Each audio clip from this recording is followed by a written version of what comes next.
What's up, squad? It's Brandon from the Bantu Sun. Thank you so much for joining me today. I just got through watching Trump's press conference today. It was a doozy.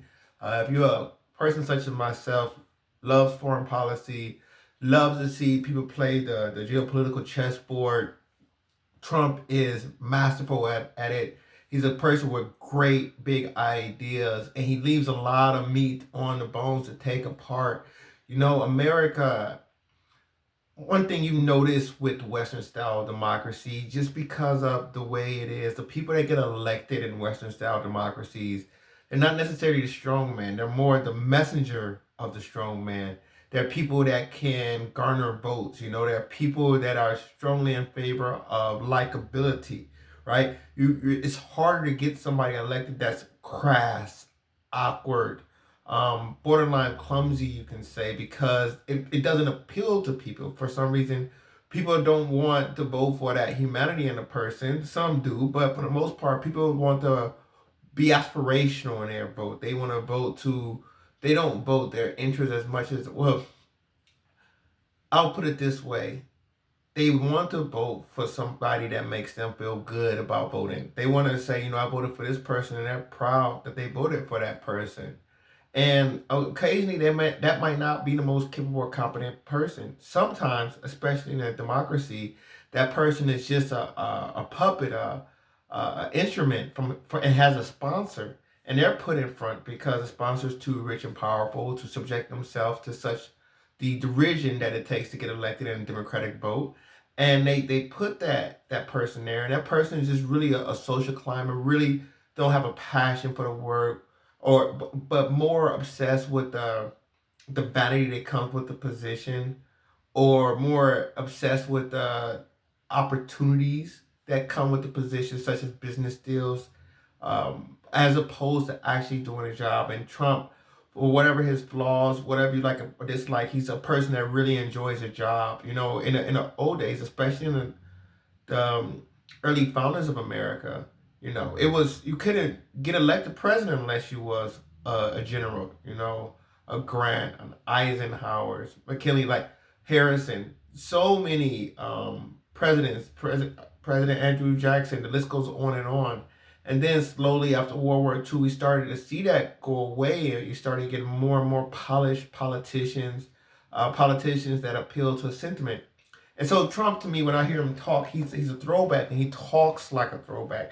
He talks like a 19th century, early 20th century um, leader of a country. He has vital geostrategic interests, and he goes in and out that speech today, expressing them. He talks about AI, and he leads it off with a $20 billion investment that he had just secured for America for data centers. And it's just amazing how well America has stayed ahead of the competitive curve, especially because they're at the top of the competitive curve. And there's usually, one would expect a law of diminishing return, but America has the ability, it really has institutionalized the ability to continue to push forward. It really strives that. And Trump really seeks to bring that spirit out of America. And maybe that's found in the roots of American frontierism and constantly expanding the borders and manifest destinies, whatever it is. Or the idea that people come to America for opportunity, so it attracts a certain type of migrant. Well, Trump is talking about pushing America forward. One of the things is going to be AI, which is new, but America has led the way in AI. And if you thought the gap between the first world and developing world was big before, it's about to get ridiculous. Because at the top of the food chain is, and for most of the century, is going to be America, China, and India, and all of them are stone killers. All of them are stone killers. Hold no prisoner giants. And if you can't even keep your lights on without load shedding, good luck being able to compete in the AI world that requires intense energy consumption. So if you don't have a developed economic base for energy, I don't even know how people are going to compete. We're talking about all of the companies that's starting up now, whether that's AI, whether that's quantum computers, etc. Like the world is it went from fast to like ridiculous, like car fast to rocket fast, and it's not slowing down for anybody. And there's a famous quote I once read. It's like, if you advance or you fall back, and if you fall back, you fall under. And that's really where this world is coming, because America, India, China, killers. So he talked about that the need to secure data mining centers. You're gonna need high speed internet. Talked about the the calamity of the Green New Deal. I don't want to say the Green New Deal in general, but I will say just green policy in general. They talk about the obsession for electricity, and I think one of the big reasons people like electricity, and especially government, is because electricity. You are now a user. You are a subscriber, right? Many people don't talk about this, but a lot of people forget the fact that batteries are not a source of energy, it is a carrier of energy. So the more you operate off a battery, the more you need to go back to find a source of energy. And the electricity has to be powered by the grid. So it's an immense form of, I would say, it's an immense form. Let's just say you're tied in. You're tied in. You're well rooted, because you can go out right now. You want to go get some gas. You just get some gas, put in your car. But then, which you got an EV, you got to plug it in. You got to wait for it to charge, and all your digital information is being sent. And there are, I always use analogies, just like the credit card removes cash. Cash you can take it anywhere, spend it anywhere. Now, there's going to be some drawbacks using a credit card, but a credit card is highly more efficient. So I think about that a lot. But he was talking about the inefficiencies of a lot of policies. Like countries like China still use coal. Coal is still the probably most efficient form of energy use, depending on what you're trying to do as far as just getting it, consuming it, using it, and being on your way. But America is energy rich. It is highly efficient country, well endowed in resources, and he's really talking about tapping into that, pushing back some of these green policies that have mitigated these advantages that America has. So he's going to double down on that. Of course, on the foreign policy tip, he doubled down on conversations about Canada, Greenland, Panama. Panama, I didn't know Panama was that ridiculously wealthy. He said ships are lined up to Florida. It makes sense when you think about it. But he was saying that like 500,000 is shipped through Panama. Like, it's crazy. And for Trump to call it one of the most profitable industries, you can see he said it with a little envy in his voice. You knew he was telling the truth. So Panama is wildly successful, and that's really interesting because you think about Panama, and it's really a bottleneck. And if who controls the Panama Canal controls the flows between the Atlantic and the Pacific Ocean, and that's very strategic to America. And if it's strategic to America, it'd be strategic to American enemies. And to me, this now that he's talking about Panama needing a maintenance and things and wanting to get back down there, remember Panama is kind of a creation or one of the was highly enabled by its relationship with America. Panama used to be part of Gran Colombia, which was part of Venezuela, Colombia, and Ecuador. And America convinced Panama to break off, obviously because America wanted to control that Panama Canal, because America is a bi-coastal country, and Panama Canal is the most efficient way to ship goods between East and West Coast.